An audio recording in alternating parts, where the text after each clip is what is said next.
flight, and it's very cheap. So I'm actually going to go Friday. It probably costs them more to get the MPA service. I think it's 7 in the morning. I'm scary. Oh, they're just telling me. How much are you selling for? 20?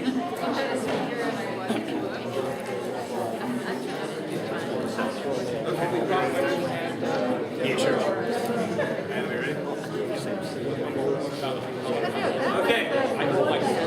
We have the current sheets fully circulated? Almost. Okay. Everyone have? Terrific. Mark and Lisa, do you guys have start sheets? No, okay. Now we do. Okay. Good evening. On behalf of the Center of Modern Torah Leadership, it is my pleasure to welcome you to another of our evenings of public conversations on issues of immediate interest to the Torah community, and specifically about visions of Modern Orthodoxy in America and in Israel. For those of you who are interested in more information about the center or to receive a weekly Dvar Torah, etc., if you don't already, so there's a sign-up sheet over there. Also, copies of our new journal, Aryeh, are available on the bench over there. The suggested donation for those is $10, but of course we accept more if you want. It is my pleasure this evening to introduce Rabbi Yitzchak Blau to you. Rabbi Blau is the author of Fresh Fruit and Vintage Wine, which is also available next to the journals for $20. This is not my copy, but I have a copy, so you have one too.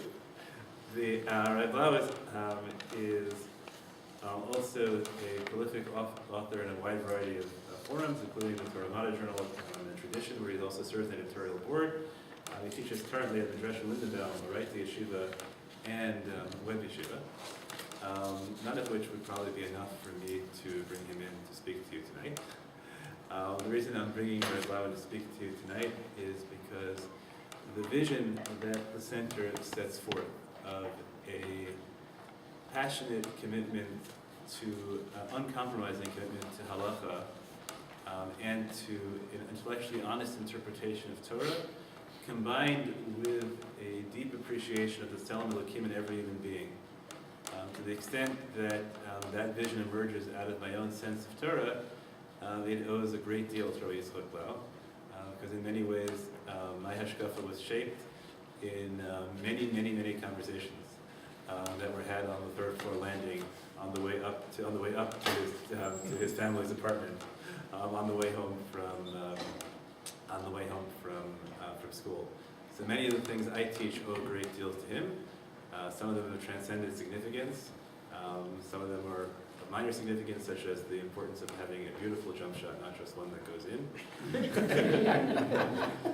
But perhaps last year we talked about art, and that perhaps that turned out to have transcended significance as well. But so I'm very pleased, privileged, and honored to present Rabbi Blau to you because I think his Torah matters, and that we should all have the opportunity to hear it.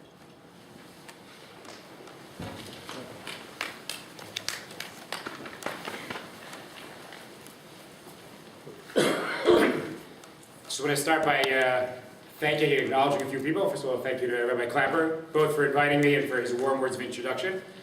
Just to pick up on the theme he said, for a brief time, Rabbi Klapper and I were in the same high school, and my parents knew that if I came home late, it's because we were talking on the steps outside the apartment building. I think in many ways, he was the first peer I have to really stimulate me to think deeply about intellectual and religious issues.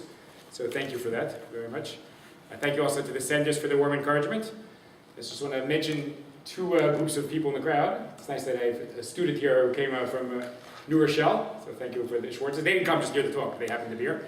And my cousin, as it were, Dahlia Lerner and her father, so thanks for coming. Okay, let us talk about the issue of loving the convert. Now, I think in general, when we think about mitzvot, sometimes we're tempted to think mitzvot are concrete obligations. That's what they are. There are certain acts, certain requirements. And maybe we need to push ourselves a little bit and realize that it's not just a requirement, but that the mitzvot, the physical acts, they're accompanied by, I'm going to use a lot of terms here just to give a sense of the idea. There's an inwardness that comes with them. There's a depth that comes with them. There's a theology that comes with them. There's an ethical theory that comes with them. And it's not just a concrete act. And I realize that sounds very abstract, but I think when we think about loving the convert, that will emerge. We can say, we all agree, there's a mitzvah to love the convert. It's very clear in the Torah. It says, V'havtem et hager. So clearly you have to do nice things for a convert. So someone's a convert in your community, you invite them for lunch, you ask how they're doing. So that's the physical act part of the mitzvah. But if we probe a bit deeper and say, how do we conceive of that love? What are its roots? Where does it come from? Why is it there? I think we'll see that there's something much deeper than just the physical act. And maybe in our approach to mitzvot in general, we need to probe for that inwardness that goes beyond the physical act. Okay? If that all sounds very abstract, I will try to make it much more concrete right now. I just want to point out in terms of the source sheets, so no one's confused. There are 3 sides, but what happened is the part that says loving the convert is the same on 2 different pieces of paper, but it doesn't say the same thing on the back. Okay, so if you have 2 sheets that say loving the convert, but one on the back has Minchat Chinuch on top, one on the back has Ramban on top. If that's what you have everything. Okay? If you don't have everything, I think you'll be able to enjoy the shir anyway. Okay, so now you can choose either one of the sides that says loving the convert for us to start. Okay, you can choose which one. Okay, so let us see where this mitzvah comes from of loving the convert. Okay, now it's not only that the Torah demands that we love the convert, the Torah also protects the convert in some very significant ways. Let's look at the pasuk in Shemot. V'ger lo toneh lo tilchatzenu. Do not oppress the ger. Right? Onah is a kind of oppression. There's onat mamon, a monetary kind of fraud. There's onat dvarim, verbal oppression. Do not oppress the ger. Don't pressure him. Why? Ki gerim hitem be'eretz Mitzrayim. Because you yourselves were converts in Egypt. So we have a negative prohibition. Do not oppress the convert. And we have a reason. Because you were converts in Egypt. We'll have to see how that reason works. And notice the juxtaposition. This is going to become important later. Kol almana v'yatom lo tanun. Who else are we told not to give a hard time to? The widow and the orphan. So maybe there's 2 different clues here. One is we have a rationale. Ki gerim yitem be'eretz Mitzrayim. And we have a juxtaposition. The convert seems to be somehow akin to the brother and sister of the almanah and the yatom, the widow and the orphan. Okay, so let's see what this mitzvah is all about. Let us start with Rashi. What's ki gerim yitem, says Rashi? Im honiyato, if you oppress him, if you give the convert a hard time, af hu yachol honotcha, he could turn back and give you a hard time. V'lomar lecha, af atami gerim bata. Right, so if you say, you're a convert, you're not really one of us, so what do you say to him? You yourself are once a stranger, as it were. You were once a stranger in Egypt. Mum shebacha, a blemish that you have, al tomar lechavercha. Don't say to your friend. Now, it seems in Rashi, how does Rashi interpret ki gerim hitem be'eretz Mitzrayim? It sounds a little bit pragmatic, right? A little bit utilitarian, right? Bad idea to make fun of the convert. Oh, you're a stranger, you don't really belong, because he could say that back, or she could say that back to you. Now, I'd like to believe there's more going on here than a simple pragmatic utilitarian argument, right? But admittedly, one could read Rashi that way. A blemish you have, do not see your friend, because he could turn it around against you. Now, I'm not going to do this in great depth, because I really would like to get to other things and also hear from some people in the room. So I'm going to skip a couple of sources. Those are your curious, good luck. I'd like to show that I think this issue of the pragmatic ethic comes up in other contexts, and we'll see a pretty forceful rejection of it. Okay, let us go to, actually, maybe I'll just show you one other Rashi that's relevant. Okay, arguably this really emerges from, I'm not going to skip the source if I'm going to do it. You know what? Yeah, let's do it. Why not? We'll live dangerously. Okay, let's go to the Gemara in Bava Metzia for 1 second. Okay, what does it say in Bava Metzia? I'm in the 3rd source. So the Gemara quotes the same line. I'm skipping the end of the first line. If you've got a blemish, don't mention it to your friend. She quotes this popular adage. If you have someone who was hung in your family, there was a criminal in your family who received the death penalty, was hung. Lo namely lachavre, don't say to your friend, zakif beinata, go hang the fish. Meaning, just don't use the word hang. In your household, the word hang is not a good word. It has connotations that are negative for you, so don't use that word. Now again, you could take that in a similar pragmatic way, right? If you have gerut lurking in your background, so maybe you should be the one to make that the topic of conversation, it'll come back to haunt you. Okay, that seems to be this theme in Rashi, maybe a theme in Bava Metzia. Okay, I want to move away from that theme very briefly. I just want to give you, I think, a powerful traditional source that argues against that theme. Let us skip the Torah T'mima, skip the Rashi, and go to Vayikra. What does it say in Vayikra? Famous pasuk, Lo tikom v'lo titor. Do not take vengeance or bear a grudge at Bnei Amecha. V'havta l'reacha kamocha, arguably the most famous pasuk in the Torah. Love your neighbor as yourself, your friend as yourself. Ani Hashem. Now, here, many Mefarshim want to know, why does the pasuk end with the two words, Ani Hashem? In theory, every mitzvah in the Torah can end with the words, Ani Hashem. But not all of them do, only some of them do. So it's an interesting exercise to try to figure out, is there some kind of pattern, which mitzvot have Ani Hashem at the end, which ones do not? So Rav Sadion says, Ani Hashem, Agmalcha Tov, I'll pay you back. In some ways, it doesn't fully answer the question, because presumably there's reward for every mitzvah. So we still don't fully understand why Ani Hashem would specifically be appended to V'havta l'reacha kamocha. However, let us go to Rav Hirsch. Rav Hirsch says something beautiful. And here I have to admit, I am doing something that is not justifiable, but I'll try to justify it anyway. You know, whenever I quote, I like to teach things in Hebrew. And when my students say, but it'd be easier in English, so my argument always is, but you know, real experts read things in the original, and there's always nuance lost in translation. So I think that's a pretty good argument. Unfortunately, it's not so convincing when it comes to Rav Hirsch, because Rav Hirsch, of course, wrote his commentary in German. So arguably, there's no superiority at that point to putting Rav Hirsch in the source sheet in Hebrew. I have to admit, I know what your experience has been. I actually find Rav Hirsch easier to read in Hebrew. But the Hebrew translation was done by Rabbi Mordechai Breuer, a very fine scholar. Both the English translations seem a little unwieldy to me. Maybe it's just difficult to translate from German to English. I find it easier to read in Hebrew, so we're going to do it in Hebrew anyway. Okay? It's not because it's the original, it's just because it's Hebrew. Okay, so he's worried about the following. Rav Hirsch says there's a similar pragmatic take one could have on another famous Gemara. Okay, we have this pasuk in the Torah, V'havta l'reacha kamocha, phrased in the positive. There's a famous Gemara, of course, where Hillel phrases it in the negative. What does Hillel say? Da'alach snei, what is hateful to you, l'chavercha al tavid. Don't do to your colleague. Now, much ink has been spilled trying to figure out why Hillel converts the positive formulation of V'havta l'reacha kamocha to a negative formulation of Da'alach snei, l'chavercha al tavid. But let's leave that aside for now. Rav Hirsch is nervous about something else. He's nervous about a pragmatic reading of, what does it sound like? Dalach, what could you read it? How could you read it? What's hateful to you, don't to your friend. Why not?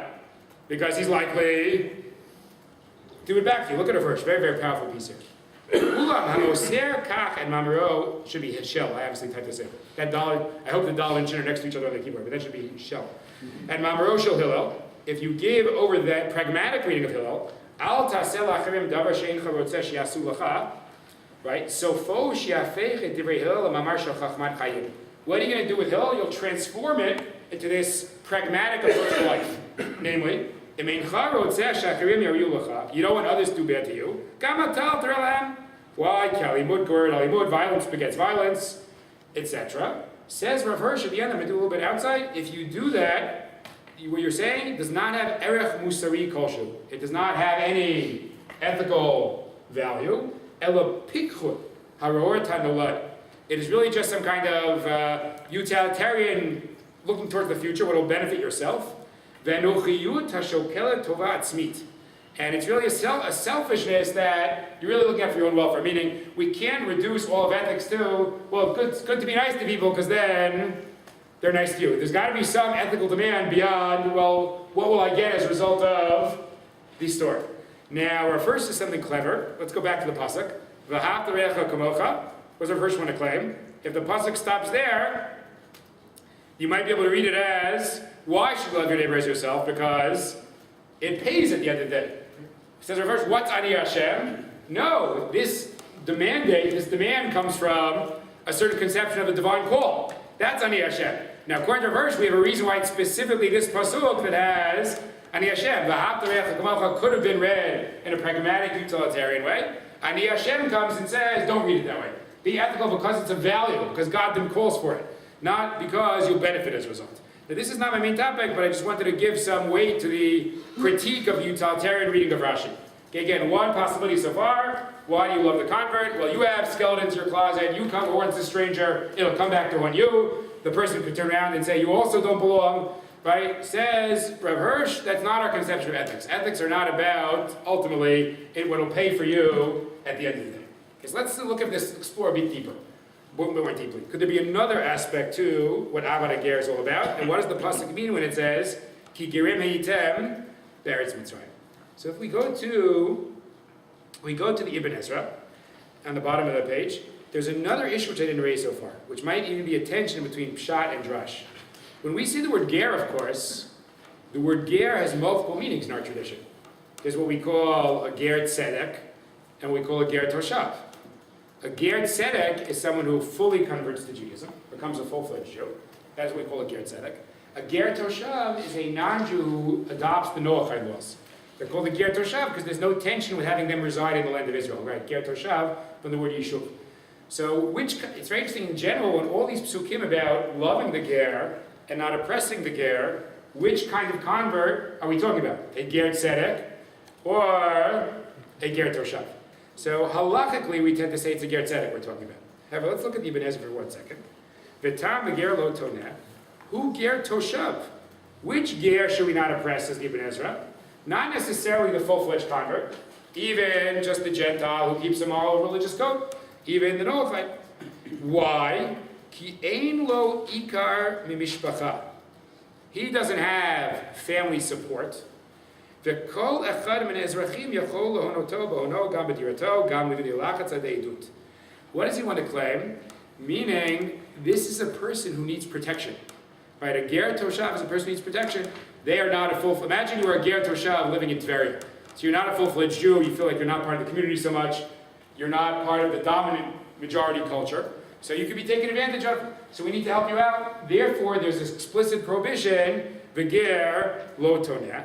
Now I realize we're now talking about a ger toshav and not a ger tzedek. We already moved on to another theme. Why might there be a need to take care of the convert, love the convert, not oppress the convert, have sympathy for the convert? Because the convert in some ways is not in a position of power. They're in a position of weakness. They need support. And therefore, we have to go out of our way to take care of them. I think we could bring another proof for this, although I'm going to try to argue against this a little bit later this evening. Okay, what did we see in the original psukim that might make you think that the issue of the ger is that the ger needs support, that the ger is in a position of weakness? What juxtaposition might make that even stronger? Yeah, very good. The ger was together with the yatom and the almanah. Presumably, and this is also a major theme in Torah. Why is it such an important theme in Torah that we have to be careful about the yatom and the almanah, the widow and the orphan? So that's pretty obvious there. You don't have to have deep thought. A widow and orphan are people who don't have support, who need help, who often lack power and influence and money in society. So you have to take care of them. So therefore they're mitzvah about care for the yatom v'almanah. So one could say, well, if we have the ger lined up with the yatom and the almanah, so we have a clear theme. These are the have-nots of society. The Torah is very interested in protecting the have-nots, so it says, take care not to oppress the ger and the yatom and the almanah. Okay, we'll come back to this theme in a minute. Let us now turn the page. Okay, now we have to figure out which page we're going to turn to. Let us go to the Ramban. Okay, let's go to the Ramban. This is the page, the one in the back has Ramban on top. Okay, so I think in the Ramban, we're going to see the same theme, although as we progress here, we're going to move on to another theme. Okay. Now, by the way, notice already I talked about how the inwardness of a mitzvah matters greatly. Think about the difference between arguably Rashi and what we just saw. Why do we have to not oppress the convert? Oh, you can be very pragmatic about it. Don't oppress the convert because it'll come back to haunt you. What do we have now in this Ibn Ezra? Not because it'll come back to haunt you, because an ethical person is someone who has special care for those who lack power and influence in society, for those who might be being taken advantage of all the time. Okay. Now this is the theme that the Ramban develops quite nicely. Let us go to the Ramban. V'anachon beinai ki yomar lo tonager lo tolchatzenu v'tachshavu she'en lo matzil miyadcha. Not only that, it's very interesting. Why might you oppress him? Because you think ein lo matzil. There's no one to save him. Think about it. Like the average bully, who does the bully start up with? Right? Bullies tend to not pick on the person who's the most popular kid in the class. Right? That is not the normal move for the bully. Right? You zero in on the person who doesn't have support. Right? So the bully is tempted to oppress the ger. Ki ataya data she'itim ger meretz Mitzrayim. So says God, but it's not true there's no matzil. You should know very well that I, God, am the matzil. I see, playing off a pasuk in Kohelet, I see the tears of the oppressed. There's no one to comfort them. And their oppressors have the power. But I, God, I'm interested in standing up for the oppressed. And look what he says now. So too, the almanah and the yatom. Again, the juxtaposition would make it seem like these are three people who need help. They need protection. They need support. The yatom, the almanah, and the ger. That's all it is. Okay, that is why you should be merciful. And he says explicitly later, you should be merciful to them like I got them. I take care of the poor and the oppressed. So should you. So that's what I would call, if we have the pragmatic theme of Rashi, we again have the sympathy theme in the Ibn Ezra and the Ramban. Now I just want to broaden the Ramban a bit. Even if we don't follow Ibn Ezra, remember Ibn Ezra said it was a ger toshav, I think we could all agree we could easily apply the same theme to a ger tzedek.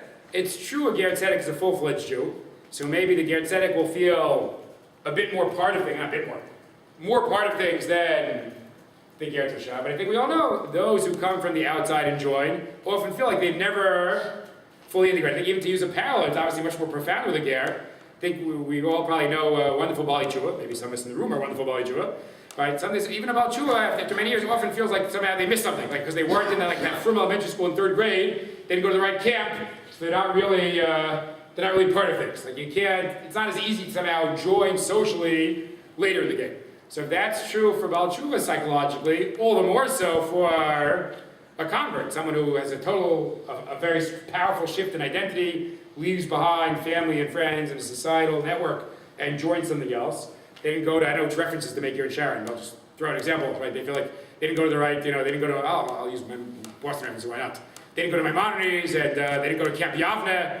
I know what else to throw in here. So they feel like they never went to JP Licks for ice cream, so they feel like they're not part of things, right? They're somehow socially removed, they don't have the right connections, right? And therefore, sorry, was that the right reference? Okay, so there you go. Yeah, it was a risky move to start throwing out those references. But, so they feel like they're not part of things, and even though they're wonderful people and they are in the community, so there's someone who needs help, right? They don't have the connections. A lot of being able to accomplish things in society is you have those connections, you have the people you know to talk to, you feel like you're part of things. The ger tzedek could easily feel removed almost as much as the ger toshav. Okay, so that is the theme. Now let's move on to the next mitzvah. Let's go to Vayikra Yotet. Now, till now we've been focusing mostly on the mitzvah not to oppress the ger. But as mentioned, there's also a mitzvah to love the convert. So let's go to Vayikra Yotet. What do you have there? So we have again, don't oppress him. He'll be like a citizen. Pretty remarkable. There's an explicit mitzvah in the Torah to love the convert, separate from the mitzvah of if you read the Rambam's listing of mitzvah, there's a mitzvah to love fellow Jews and a specific mitzvah to love the convert. Why? Because you were gerim in Egypt. There's that reason again. Now again, what do we do with this reason? So once again, Rashi comes along and says, Rashi seems to return to the more pragmatic argument that we saw before. However, let us go to the Ibn Ezra once again. The Ibn Ezra focused on sympathy. So what does he say? So he says, his kiro achar hazaken, va'atam kasher hizarticha l'chabed hazaken Yisraeli, bavor she'en lo koach, hazircha l'hager, shel kochacha gadol mikocho. Now things got really interesting. Okay. In Vayikra Yotet, there are also mitzvot about honoring. We have a different parallel now. What parallel is the Ibn Ezra making? Not a parallel to the Yatom, the Almanah, but they're mitzvah about taking care of the elderly. Right? What does it say in Vayikra Yotet? Mifnei sevat takum v'hadarta b'nei zaken. Right? Get up for someone who's older and honor the elderly. Now things get really interesting. If again we probe a bit deeply and say, let's look beyond the act. Of course, an elderly person gets up, we should give them our seat on the bus. Of course. But what's that about? So here also we could divide into different themes, and they're not mutually exclusive, of course. Why would you have to honor the elderly? So which theme does the Ibn Ezra pick on once again? Why the elderly? They don't have koch. We all know it's difficult to be older, right? Elderly people, unfortunately, sometimes their physical strength starts to go, they start to become a bit forgetful. It's not easy, they need help. They're also another population in our society that needs our support, that could be taken advantage of in theory. There's a weakness that needs protection. So the Ibn Ezra views the parallel to the Zakein the same way we view the parallel to the Yatom and the Almanach. We're back in the sympathy theme for those who are weaker in society. But I think if we think about it for a second, and we'll come back to this, clearly the Ibn Ezra, not consciously, but he's opened up for us another possibility. What's the other possibility why you have to honor the elderly? Not necessarily because they need our protection. What would be the other possibility? Well, give me another reason why we should honor elderly people. They're smaller than Yes. What if we value life experience?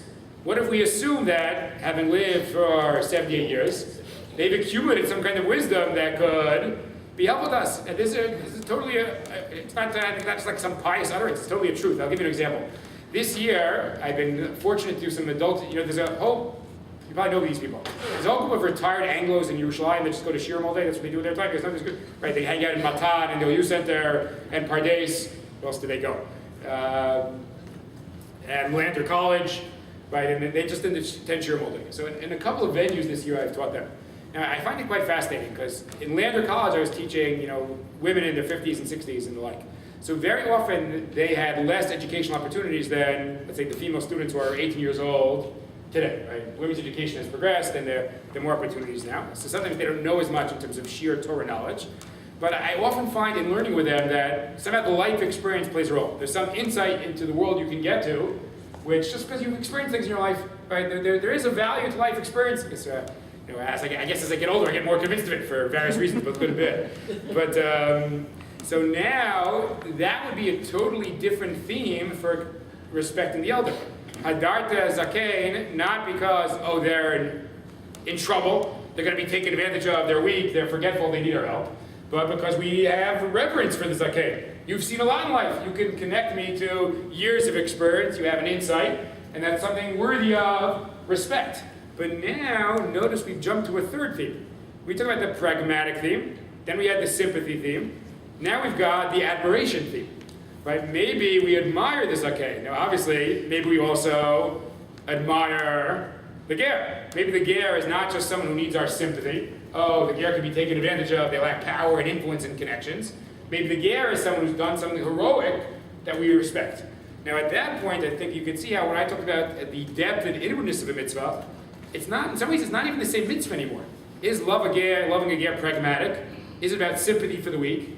Is it about admiration and reverence for someone who did something heroic?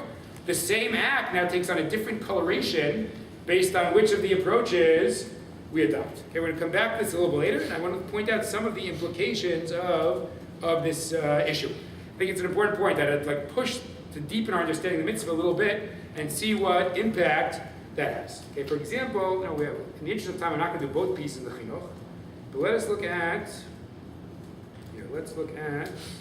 the second piece in the chinuch.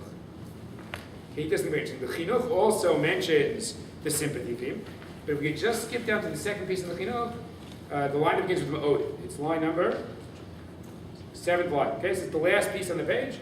The line that begins with ma'od in the middle of that line. V'yesh lanu lilmod min mitzvah yikara zot. What should we learn from this precious mitzvah? L'rachem al adam shu ba'ir. We should have mercy on a person in a city. She'eina eretz moladato makom mishpachat avotav. It's not really his place. They're on a business trip. They got lost. They don't have connections. V'lo na'avir alav haderech b'matzanoto yichidi v'rachko me'alav mazrav. And we're not going to abandon him when he's alone without his societal network of support. K'mo she'anaroim, just like we see. Sha'atorah taziren l'rachem al kol mi shetzarech eser.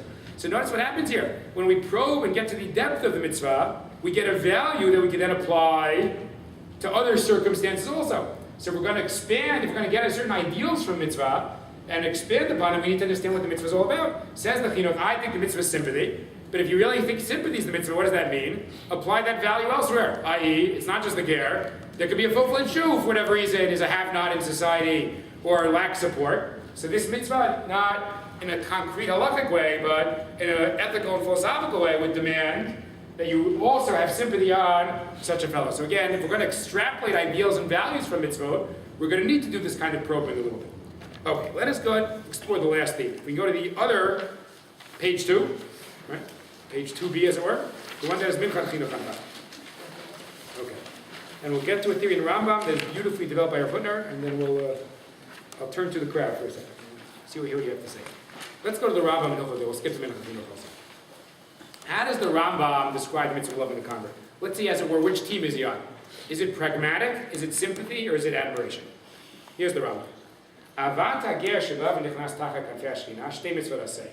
When you love a convert, you're fulfilling 2 distinct mitzvot. Which 2 mitzvot? What's the first reason? What mitzvah you're fulfilling first? Very good. He's also re'acha. But you're also fulfilling the specific mitzvah. V'ahavtem et hager. V'atorah amra v'ahavtem et hager. Tziva alavat hager k'mo she'tziva alavat atzmo. Shneimar v'ahavta Hashem Elokecha. Now the Rambam throws in 2 extra lines. Love the Rambam. Why does he throw this line in? What did he just say? Not only is the mitzvah love the convert, God commanded you to love the convert. Well, atzmo here is actually God, just like He commanded you to love God. Okay. Now, why did the Rambam throw that in? What does that line add to anything? Right? We know there are various loves you have to have in the Torah. There's love of a fellow Jew, there's love of a convert, there's love of God. For some reason, when the Rambam is describing the love of the convert, he says, God commanded you to love the convert the same way He commanded you to love Himself, with a capital H. Not only that, what else does the Rambam throw in? HaKadosh Baruch Hu atzmo ohev gerim. God Himself loves converts, as it says, but ohev gerim. Now, let me make a suggestion based on the split we said before.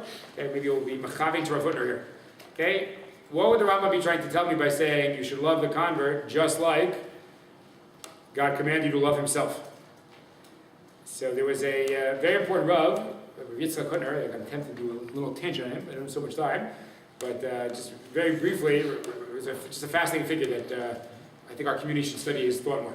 Okay, Rabbi was a student in Slobodki Yeshiva. Many of you know that Slobodki Yeshiva sent a group to start a yeshiva in Hebron in the 1920s. Rabbi went with them. Unfortunately, those are the yeshiva students who were killed in 1929, and that's why the yeshiva moved to Yerushalayim. Well, in fact, that's why there's the oddity. There's a yeshiva called Hebron in Givat Mordechai in Yerushalayim. Okay, that's why that happened. Rav Hutner was not in the yeshiva at the time. He wasn't hurt. He actually became close to Rav Kook at the time, although later in his life he was really more of a staunch opponent to Zionism. Then Rav Hutner moved to New York and became the Rosh Yeshiva of the yeshiva called Chaim Berlin, where he was Rosh Yeshiva for a long time. And he was particularly excelled at teaching Torah at the world of Machshava, Jewish thought, at the Chagim time. In fact, most of his Sfarim, Pakad Yitzchak, revolve around the Chagim. Talks he gave on Purim, on Pesach, on Shavuot. Although there is one volume, actually is the best volume. There's a volume of letters and articles in Grot V'Ktavim. Very, very powerful stuff. So that's Rabbi Yitzchak Blau. He, on this, has a very interesting inference. He says, I'll tell you what the Rambam is trying to do. Let's go back to our 3 themes. What do we say so far? We could say love of the convert is rooted in pragmatic self-interest. It's rooted in sympathy. It's rooted in admiration. Let's leave aside the pragmatic self-interest for a second and just talk about sympathy versus admiration. Well, what is love of God rooted in? So, can we all agree that love of God is not rooted in sympathy, right? God is not, oh, Nebuch God, he's having a tough day, he needs our help. It looks like the bullies are picking on him, right? We can assume that that's not what's going on. Says the Rav Hutner, that's precisely what the Rambam is trying to tell me, right? The parallel is saying, don't think of Avad Hager just in terms of sympathy for the weak and the downtrodden. God made it, just like God says love Him, which is a love of the noble, a love of the exalted, that is the same regarding the convert. That's how the Rambam, that's how Rav Hutner would like to read the Rambam. If you're not convinced by that inference, I'm going to argue a little bit later that there's a lot of other evidence that this is the Pshat in Rambam. Okay, we're heading towards the last idea. Before we get to just one more point, Rav Hutner is a very clever reading of a pasuk. There's a pasuk that says as follows. I thought I put the pasuk on the sheet, but now I don't see it. Oh, there it is. There's a pasuk in Dvarim that says, what does God do? Oseh mishpat yatom v'almana v'ohev ger. He does justice for the yatom and almana, and He loves the convert. Now, we thought that juxtaposition between yatom and almana on one hand and ger on the other is suggestive of the sympathy approach. Okay? Rav Huna does very clever reading the pasuk. He says, wait, look at the terminology. Let's read it very carefully, and I'll make a sharp split. Oseh mishpat yatom v'almana. Stop. The ohev ger. There's a difference between oseh mishpat for somebody and ohev. How would Rav Huna, very clever reading the pasuk. What does Rav Huna say? The yatom v'almana, certainly they need our sympathy. I'm not suggesting that. But there's nothing especially to have reverence for towards the yatom. The yatom needs all the sympathy in the world. But there's always need for reverence. That is not oseh mishpat. The yatom and almana are people who might not be receiving justice in our society. So what does God do there? Oseh mishpat yatom v'almana. But the ger is not just someone who needs justice. The ger is someone incredibly worthy. They've done a heroic thing. They're ohev ger. So Rav Huna very cleverly says, despite the fact they all appear in one pasuk, it's not the same theme going on. With the yatom v'almana, it's oseh mishpat. With the ger, it is ohev ger. So he takes the juxtaposition and finds a way of addressing it.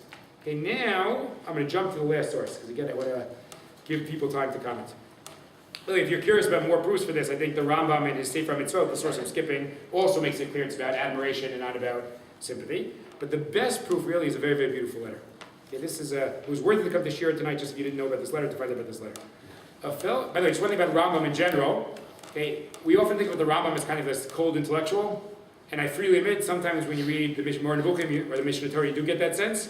If you want to see the Rambam as a fellow full of sympathy and warmth, I think the letters are where you get that part of Rambam. Right? The Rambam wrote letters to people in distress, famously to a community in Yemen, to other people in distress. And yeah, the Rambam is, someone trying to comfort. He was not just, let me go back to my Aristotle, stop bothering me. Right? The Rambam writes tremendous letters of comfort. There was a fellow named Ovadia who was a convert who wrote the Rambam 3 questions. All of them are quite interesting. One of them is he wants to know, can I say Elokeinu v'Elokei Avotenu in Tefillah? Because you might have argued, how could you say that? That's a falsehood. Right? Maybe you shouldn't be able to say that in Tefillah. And the Rambam tells him he can.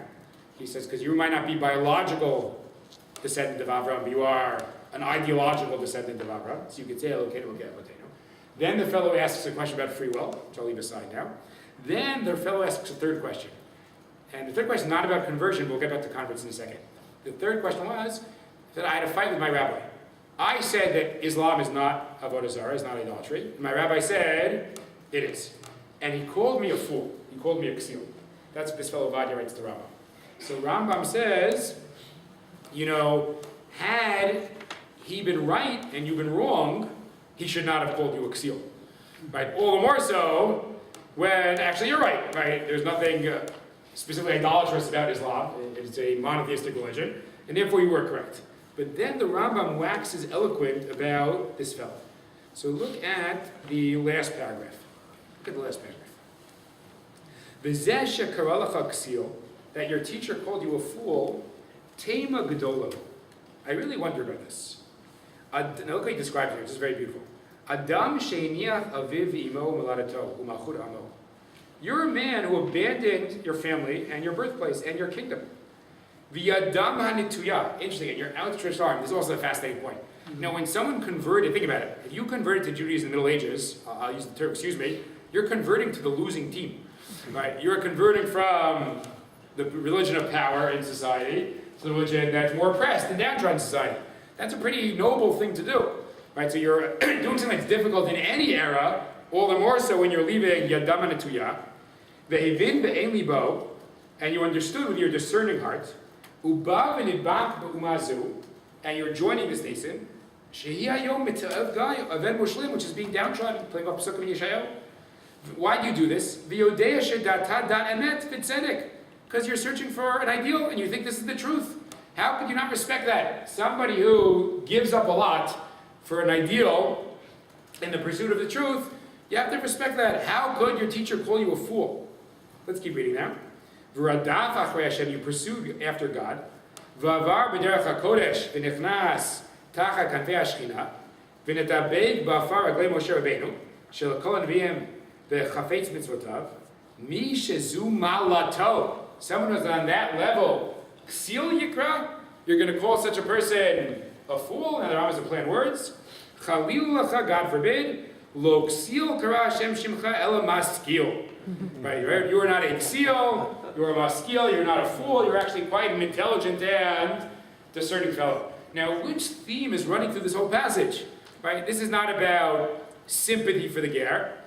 Right? Granted, the Rambam talks about the difficulties of the ger, but it's not in the context of sympathy, it's in the context of respect, admiration, reverence. The ger is someone who's done something noble, who's done something heroic. So it seems to me if you probe into the Rambam's writings, you'll see that this is indeed the way the Rambam thinks about a convert.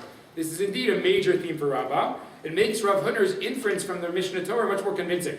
When the Rambam makes this parallel to love of God, it's because it's a love of admiration and not just a love of sympathy. Okay? 2 more points and then I'll open the floor.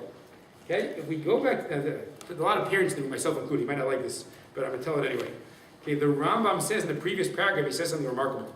Okay, I'll do this outside. If you're curious, you can look inside. The Rambam, it's very interesting how unique the ger is. There are other people in society we have to have a certain amount of respect for, but we are not commanded to love them. And he does this amazing contrast. He says, think about parents and a prophet. What does the Torah demand of a prophet? We're supposed to listen to the prophet. It does not tell us that we have to love the prophet. Indeed, we often did not in our history. Okay, so that is one point the Rambam makes. Even parents, what does the Rambam say? We're commanded to have kavod and yirah. But there is no mitzvah of avad hor. I admit, in a normal, healthy family structure, of course, there'd be love of parents, obviously. But the Torah does not say there's a commandment to be ohev horim.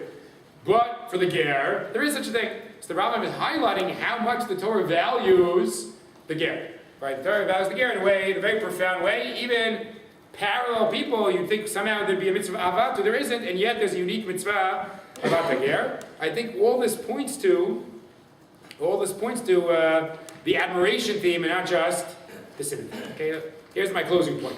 Okay, so what do we have here? On the one hand, I think we've seen how, as I said, probing towards the inwardness of a mitzvah, the depth of mitzvah goes way beyond the mere act. We can all agree you should be nice to a convert. That everyone will agree with. But which theme we emphasize will have a lot of implications. We'll go with Rashi, make it very pragmatic. Tit for tat, it might come back to one you. We saw Rav Hirsch very adamant that's not what Jewish ethics are about. Rav Hirsch thinks that's the Ani Hashem at the end of V'hav l'reach l'kamocha, to precisely fight against that approach to a demand for ethics. We have the sympathy theme, either whether or not it's ger tzedek or ger toshav. It could play either way. Ibn Ezra says it's ger toshav. Halachically, Chazal, we tend to assume it's ger tzedek. Either way, there's a sympathy theme, which would also explain the parallel to yatom v'almana, which would also mean we could extrapolate. What does the chinuch say?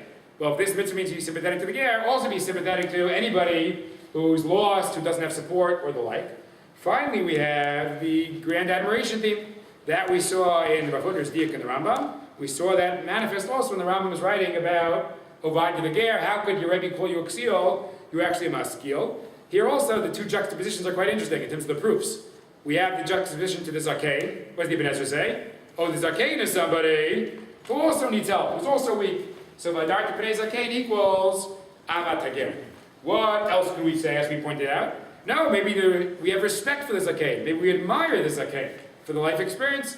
If that's true, the parallel to the ger is bad admiration. We even saw Rav Hutner trying to break the proof from the juxtaposition, because it's Oseh Mishpat Ger Yatom Amana as opposed to Ohev Ger. So there's a reference. I think this is something of important value that we should inculcate when people do heroic things to adopt an ideal. Okay, so that's in terms of the probing the depth of mitzvah. And here's my last point.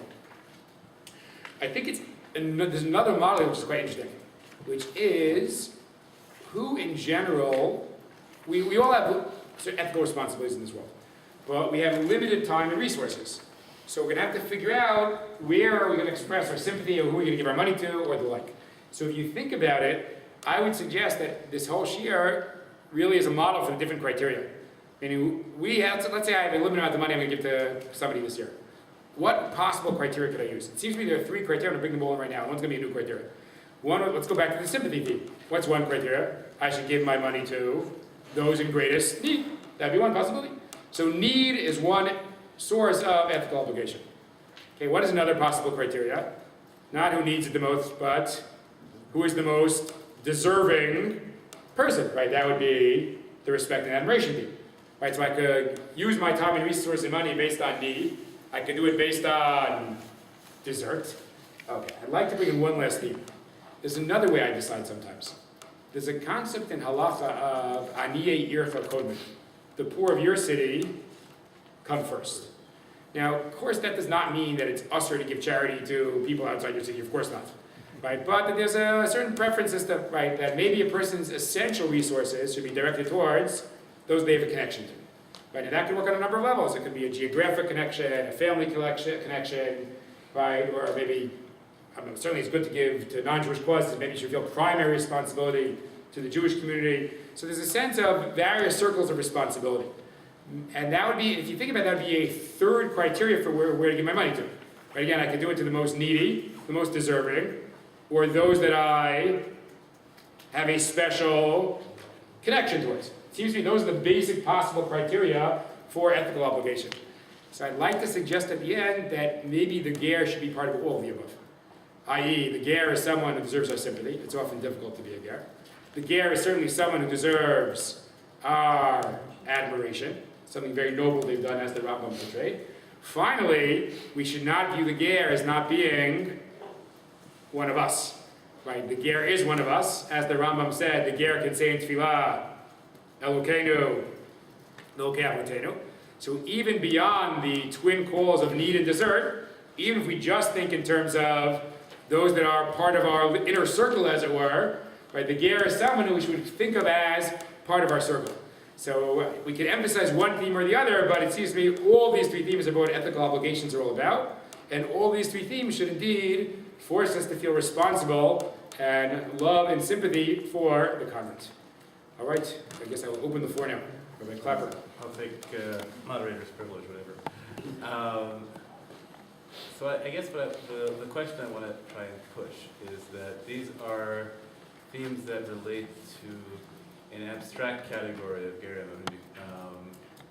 But I would ask you to play them through in two types of contemporary cases. One is the convert who is not leaving anything or making any heroic decision, but simply having their identity reaffirmed because there was a mistake in the paperwork. Because their parents went to the wrong rabbi to convert them because they were unaware that one of the witnesses was related. Right? So when you take the broader question is when you take a mitzvah and you focus it on inwardness and rationales, so then what happens, right, when those rationales actually narrow it? And the second, which I think is a category that really also has really broad ramifications nowadays, the people who might or might not be converts. So you can talk about how you set up categories of sveikot in terms of action. But it's very difficult to say to somebody, well, I might love you. The odds are about 50%. It depends on, right? The sort of Schrodinger's cat, type of notion, right? It's very difficult to have, to have emotion around. And retrospectively, if it turns out, that I loved you all, right? So that's a very complicated notion. So how do you take this notion of the inwardness, and how do you pragmatically apply these themes to the most of the categories of converts and these issues apply to are those categories as opposed to the Rav Hager, the medieval model of the convert who leaves everything behind and engages in a heroic sacrificial gesture. Right? Those are right. We have those, but that's not where the mitzvah would apply pragmatically mostly nowadays. Okay, those are two very good questions. So now broaden Rabbi Klapper's first point, not that it solves it, but as Rabbi Klapper I'm sure intends, it's really a question in any mitzvah that I do this with.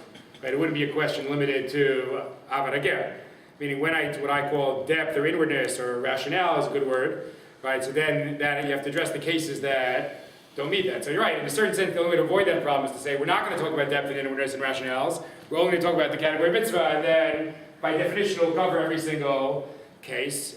I guess if I think, and I've tried to argue, there's a value to the depth and inwardness and the rationale, so we're going to have to confront this difficulty. So there's one technical way out, which I guess may not satisfy everybody, which is, like any legal system, you posit general categories, even when those general categories don't cover every individual circumstance. So that'd be one, perhaps, technical way out of Rabbi Klapper's good question.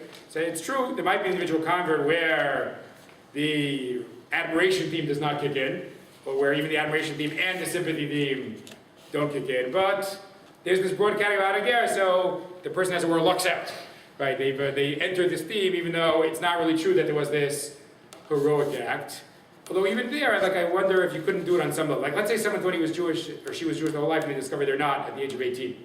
So Rabbi Klapper is certainly right. It's less heroic at that point for them to undergo a conversion.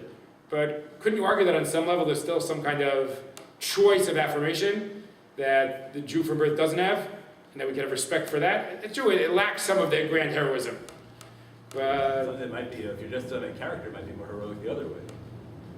Okay, you could debate the point, I can hear it. But I guess I would probably say two things in terms of his first point. One is that I think even though it opens up problems doing what I'm doing, it seems to me it beats the alternative, which is to not have this depth and inwardness and rationale. And that secondly, legal systems tend towards the general, and maybe therefore will cover cases where the specific rationale does not apply. In terms of Rabbi Klapper's second point, he did put in a qualifier there. He said, nowadays that is the more standard kind of situation. I think, correct me if I'm wrong, I think you'd agree that over the course of most of Jewish history that was not the case. Right? Converts in the Rambam's time, it wasn't that all these people, well, we're not sure because it was a conservative rabbi, I'm not sure how traditional they were, and therefore you have the Suffolk Ger lurking in the back of the shul in Alexandria. Right, so that was not the Suffolk Ger, that was really not the norm. So I realize it doesn't address this question, but I will point out that Rabbi Klapper's question to me is a very distinct product of modernity. Right? It wouldn't have been a conundrum, I think, for most of Jewish history. I'm not sure I have a great answer. I guess I would say, look, it's good to be a loving and nice person in general. So I guess I'll say it this way: if you're going to be machmir on like avat b'nei adam, I think it's a pretty good chumrah. I think we can live with that. In fact, I would say, I've been waiting for a good book of Ben L'Chaver Chumras for a while. So let's try that. We're going to put out a book of Ben L'Chaver Chumras. The first one will be Safek Gerim or Machmir. Yeah, Jonathan. I think one possible direction to go in to sort of formalize a solution to the problem Rabbi Klapper's raising. The first one. The second one. Second one. And there's a big discussion where I'm trying to figure out why it is that we're supposed to accept Gerim. So the Ria Bar Galoni suggests that accepting Gerim is a function of Avos HaGer, which indicates that the mitzvah of Avos HaGer extends right to the people who are in that right. It's not the status of Ger, it's that mitzvah is supposed to indicate a direction where we're supposed to be mekabel them even before they're actually in that formal status. And once you have that perspective, right, you've formally found a way of extending Avos HaGer into a tendency towards trying to solve the problems of those who are trying to become Ger. Okay, that's a fascinating point, Jonathan. I did not know that source. I just want to clarify why it's actually quite innovative what he said. There's a whole tension when converts come, what should our approach be? So there are various sources about initially dissuading them, but ultimately accepting them. I have to admit, before Jonathan said that, I would have suggested that there can't be a mitzvah avat hager at that point, because the person's not yet a ger. But I would have thought that, of course, you have to be a decent human being to people who come to you for conversion. You have to treat people, everybody with dignity. But I would not have ever applied the principle of avat hager. So it is interesting that he has an idea that somehow avat hager, at least as a value, exists even in the process of conversion and not only after the conversion is concluded, which is quite fascinating. Okay. Where does Rabbi Yitzchak say that? I haven't quoted. I'll give you the exact reference later. Okay. He did it fourth year. Okay, fascinating. Yeah. The original question, I've heard this question before, and never really heard a good answer. Is that Rashi's point of the pragmatic thing isn't really a good point. It doesn't really work in real life at all. If you say, your great-great-great-great-grandparents is back as a member who gave in Egypt, it's not a good answer. It doesn't work in real life. Meaning you say it would be a weak comeback on the Ger's part. Beyond weak. Beyond Look, I have to admit I'm not so invested in defending the pragmatic interpretation. Anyone make a suggestion how to defend it? Why does it work as a comeback? Yeah, please. I'm just curious, where does it come from? Obviously it's very shallow. It's not very deep. You presented it first, so obviously everything later seems a little bit much better. But it's not like the Torah says, oh, you were a ger in Egypt, they treated you badly, so you should treat them badly. It says the opposite. So where does Rashi get his inspiration for such? Look, I think that this is a good challenge, right? I don't have a good approach to it. I think often in life when we do these things, like we say, oh, yeah, I basically was unfair to Rashi tonight, because what I say, I treated Rashi as the foil. Like, right? What do we educators try to do? There's always like, we start with a shot we don't like, so we can move on to the pshat we like. In fact, we would get upset if someone suggests the pshat we like right away. No, wait, the pshat I like is supposed to come later, right? We always start with a foil, right? I always get nervous, like what do I do when a very bright student says the pshat I like too early in the shir? It always like it kills everything, right? So, but I think to be fair, you guys are right. I mean, Rashi is someone worthy of our respect. Certainly one of the major figures of our tradition. We probably should go back and try to think about how to read Rashi in a more profound fashion. I admit I don't have a great suggestion today, but that would be a reasonable challenge. Instead of treating Rashi just as the foil to discard as we move on to the sympathy theme and the adoration theme, it would be worthy of giving Rashi a little more credit. I agree. Yeah. Well, I was also, although we were strangers, we've been strangers in a lot of other places since then with similar issues. That might be a way to deal with the question that he just asked. Yeah, that It's not Mitzrayim only, but Yeah. Jews know what it's like to be strangers, to be out of it, and and the we good could thing probably have that thrown in our face on some level. that we've people have accepted us very often. Countries have accepted us. Maybe they didn't give us full citizenship, but we were coming from a place that was much worse. Right. So we're happy to be there. Yeah, maybe that's a way to deal with his specific question. It doesn't deal with like the Rashi value in general, but yeah, that's interesting. Yeah, please. Does Ger sometimes mean just someone who's just a stranger in land, like